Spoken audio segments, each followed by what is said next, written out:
ओम शांति। आज ब्रह्मा कुमारी संस्था की प्रमुख दादी जानकी की जीवन कहानी इस वीडियो के माध्यम से जानेंगे। दादी जानकी जी का जन्म 1916 को हैदराबाद के सिंध प्रांत में हुआ था। दादी जानकी बचपन से ही शांत स्वभाव की थी और उनके भीतर सहन शक्ति बहुत अधिक होने के कारण वह कभी किसी मनुष्य या जानवर से ना तो कभी घृणा करती और ना कभी गुस्सा करती थी। और दादी जानकी बचपन से ही ईश्वर पर विश्वास रखती थी। उनका मानना था कि यदि कोई मनुष्य सत्य के रास्ते पे चले तो वह ईश्वर से जरूर मिल सकता है। दादी जानकी का कहना था कि यदि कोई मनुष्य क्रोध को अपने बस में कर ले तो वह दुनिया की हर सफलता को प्राप्त कर सकता है। यही संदेश बचपन से ही लोगों तक पहुंचाना चाहती थी और 21 वर्ष की आयु में दादी जानकी ओम मंडली से जुड़ गईं।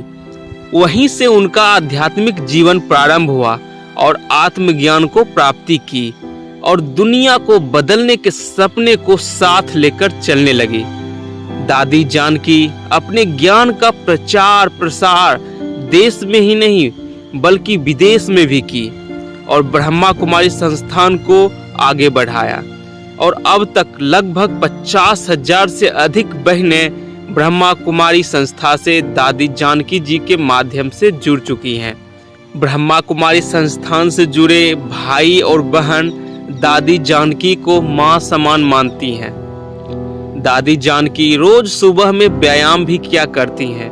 उनका कहना है कि सुबह में व्यायाम करने से हमारे शरीर को ऊर्जा और आत्मा को शक्ति प्राप्त होती है।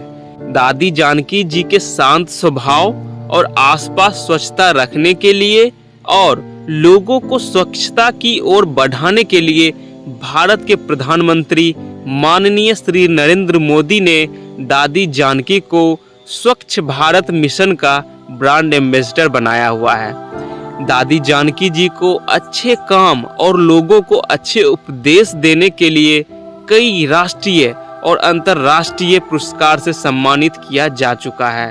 दादी जानकी जी की उम्र 100 वर्षों से ज्यादा होने के बावजूद भी दादी अपना ज्ञान ब्रह्मा कुमारी संस्थान के माध्यम से दुनिया को दे रही थी।